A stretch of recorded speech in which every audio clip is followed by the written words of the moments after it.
لکھی کہانی کے لیے خود ہی سرمایہ کا بندوبست کروں۔ جب میں نے اس سے پوچھا کہ وہ کون سا جادو ہے جس سے وہ ایک فلم بنانے کے لیے لاکھوں روپے کا بندوبست ہو جائے گا، اس نے کہا تم ٹھیک کہتے ہو، پاکستان میں تو ایمانداری سے اتنا پیسہ اکٹھا کرنا ممکن نہیں جس سے کوئی ایک بھی لو بجٹ کی فلم بنا سکے۔ ہاں البتہ پاکستان سے باہر کسی یورپی ملک میں سالوں کی محنت سے اتنا پیسہ، چند سالوں کی محنت سے اتنا پیسہ کمایا جا سکتا ہے جس سے پاکستان میں فلم بنائی جا سکتی ہے۔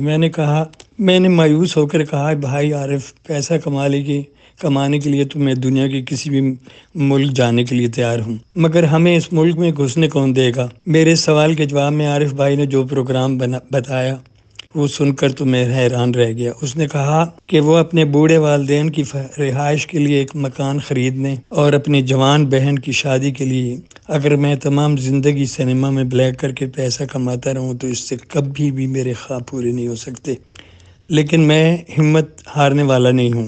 میں 3 ماہ کے بعد ایران، عراق، ٹرکی کے راستے جرمنی جا رہا ہوں جہاں میرے دوست پہلے سے کام کر رہے ہیں، لیکن مجھے جرمنی کا ویزا نہیں مل رہا، تو میں جرمنی کی سرحد پر ایک خاص مقام پر پہنچ کر جرمنی میں رہنے والے میرے دوست جو ہیں وہ مجھے سرحد پار کر کے جرمنی کے اندر لے جائیں گے، جن کے ساتھ میرا بہت پہلے سے پروگرام بن چکا ہے۔ اس نے کہا اگر میں بھی اس کے ساتھ جانا چاہوں تو اسے خوشی ہوگی۔ ہاتھ کنگن کو آرسی کیا، میں تو بالکل ہی تیار بیٹھا تھا، مجھے پیسوں کی ضرورت تھی، چنانچہ وہ دن بھی آ گیا جب 3 ماہ کے بعد میں اور عارف کراچی کے ریلوے اسٹیشن سے کوئٹہ اور وہاں سے ایران کے شہر زاہدان کے لیے ٹرین پر روانہ ہونے سے پہلے سب دوستوں سے گلے مل کے روانہ ہوئے۔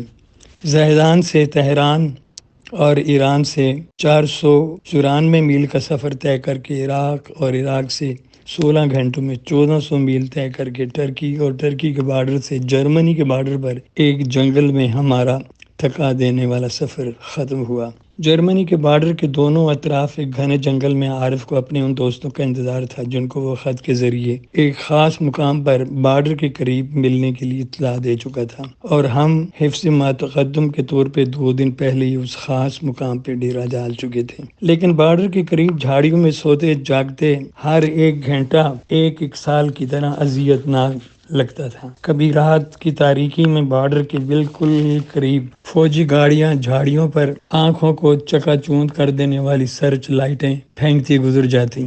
آخر وہ دن اور وقت بھی آ پہنچا جب عارف کے ساتھیوں نے اپنے مقررہ مقام پر جہاں ہم جھاڑیوں میں چھپے تھے آ کر رات کے اندھیرے میں بیٹری کی لائٹ کے اشاروں سے ہمیں بارڈر پر پاس کرانا تھا۔ چند لمحوں کی اذیت ناک خاموشی میں بارڈر کی دوسری جانب سے آنے والی سرگوشیوں نے جیسے مردہ جسم میں جال ڈال دی ہو۔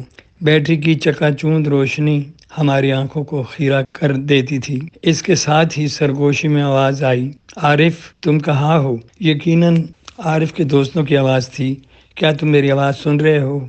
ہاں جمیل بھائی، میں تمہاری آواز سن رہا ہوں، عارف کی سرگوشی میں جواب دیا۔ بیٹری ایک لمحے کے لیے جلی اور بجھ گئی۔ اس کے ساتھ ہی آواز آئی، عارف بھائی رینگتے ہوئے لائٹ کی جانب آ جاؤ، لیکن آواز نہ آنے پائے۔ اب ہم دونوں رینگتے ہوئے بیٹری کی جلتی بجھتی لائٹ کی جانب بڑھنے لگے، اور عین اس وقت جب ہم بارڈر کے قریب لیٹے جمیل کے قریب پہنچ کر بارڈر کی لائن کراس کرنے والے تھے کہ گولیوں کی خوفناک آواز سے سارا جنگل گونج اٹھا۔ کوئی چیخ مار کر دھڑام سے زمین پہ گرا۔ گولیوں کی گونج سے درختوں پہ بیٹھے پرندوں کی آوازوں سے جنگل بیدار ہو گیا۔ میں کسی اونچی جگہ سے رکتا ہوا پانی کے گہرے نالے میں جا گرا۔ شکر ہے مجھے تیرنا آتا تھا۔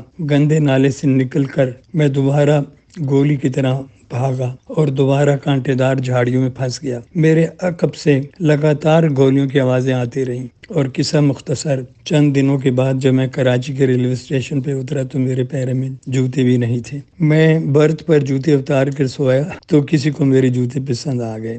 جب بڑھتی ہوئی داڑھی کے ساتھ اپنے دوست نواز کے گھر پہنچا تو وہاں پر بھی ان کے سنجیدہ اور مایوس کن استقبال نے مجھے یہ سوچنے پہ مجبور کر دیا کہ اب اس گھر میں میرے لیے کوئی جگہ نہیں، مجھے رہائش کے لیے کسی اور جگہ کا بندوبست کرنا پڑے گا۔ مجھے ان کے اس رویے کی کوئی شکایت نہیں تھی، کیونکہ ان کو اپنی فلم تم نہ مانو کے فیل ہو جانے سے جذباتی اور اقتصادی جھٹکا لگا تھا۔ میں جب دوسرے دن فضل محمود سے ملا، اسے اپنے ناکام سفر کی کہانی سنائی تو اس نے نواز کے والد حبیب صاحب کے گھر سے میرا سامان اٹھایا اور مجھے اپنے 2 کمروں میں کر لیا گیا، جہاں وہ 70 روپے ماہوار دے کر اکیلے رہتا تھا۔ یہ گھر بھی گول مارکیٹ کے قریب ہی ناظم آباد نمبر 3 میں واقع تھا۔ شام کو جب میں بدر منیر، نعمت سردی اور فضل محمود کو اپنی ناکام سفر کی کہانی سنا رہا تھا تو سب نے میرا حوصلہ بڑھا کر اچھی دوستی کا ثبوت دیا، لیکن فضل نے ساتھ ہی مجھے ایک کام کی پیشکش کی، اور وہ یہ تھی کہ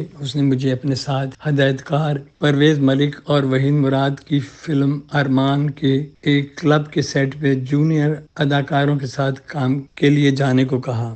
اگرچہ میرا ارادہ کل عارف کے گھر جا کر انہیں جرمنی کے بارڈر پر پیش آنے والے حالات اور عارف سے جدائی کے متعلق بتانا تھا، لیکن فضل محمود کے بے حد اصرار پر مجھے دوسرے دن ارمان کے سیٹ پہ بطور جونیئر اداکار حصہ لینے کے لیے جانا ہی پڑا، اور ویسے بھی میرے پاس عارف کے گھر والوں کے لیے کوئی اچھی خبر نہیں تھی۔ دوسرے دن جب ہم ایسٹرن فلم اسٹوڈیو میں پہنچے تو ایک فلور پر بنے کلب کے سیٹ پر پہنچے تو وہاں پر کوریوگرافر کہہ لیں بہت سی ڈانسر لڑکیوں اور لڑکوں کو کپل ڈانس کی صورت میں سہیل رانا کی موسیقی اور مسرور انور کے لکھے گیت جب پیار میں 2 دل ملتے ہیں کہ انٹرول پر ڈانس کی ریہرسل کرا رہا تھا تو فضل کی سفارش پر اس فلم کے چیف اسسٹنٹ ڈائریکٹر یوسف بھٹی نے مجھے کوریوگرافر سے تعارف کرایا، اور کوریوگرافر نے میرا کپل ایک ڈانسر لڑکی سے بنا کر ڈانس کی ریہرسل شروع کر دی۔ بدر اور فضل نے اپنے لائٹ کا کام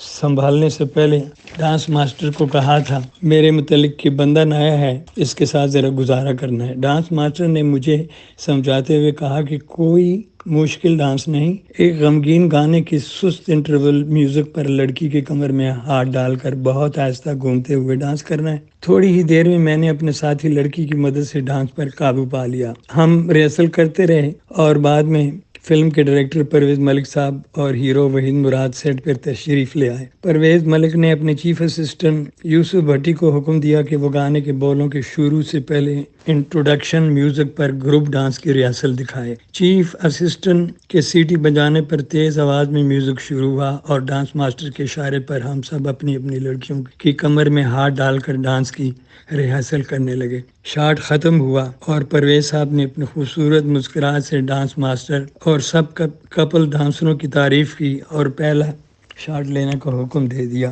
ابھی پہلا شاٹ پکچرائز ہونے ہی لگا تھا کہ میں نے دیکھا وحید مراد میری طرف اشارہ کرتے ہوئے اسسٹنٹ ڈائریکٹر سے کچھ کہہ رہا تھا۔ وحید مراد کی بات سنتے ہی یوسف بھٹی صاحب میری طرف آ کر کہنے لگے عزیز بھائی، برائے مہربانی آپ فریم سے نکل کر کہیں بیٹھ جائیں، کیونکہ نہ آپ نے سوٹ پہنا ہے اور نہ ہی ٹائی لگائی ہے۔ واقعی جب میں نے دیکھا تو میرے سوا سب لڑکوں نے مختلف کلر اور ڈیزائن کے سوٹ پہ ٹائیاں لگائی تھیں۔ یہ دیکھ کر میرے پاس لڑکی کا ہاتھ چھوڑ کر ایک طرف بیٹھنے کے سوا کوئی چارہ نہیں تھا۔ میں ساری رات ایک طرف بیٹھ کر لڑکی کو ایک دوسری لڑکی کے ساتھ ناچتے ہوئے دیکھتا رہا اور وحید مراد کو احمد رشدی کے گائے ہوئے گیت جب پیار میں 2 دل ملتے ہیں میں سوچتا ہوں ان کا بھی کہیں مجھ جیسا ہی انجام نہ ہو، ان کا بھی جنون ناکام نہ ہو دیکھتا رہا۔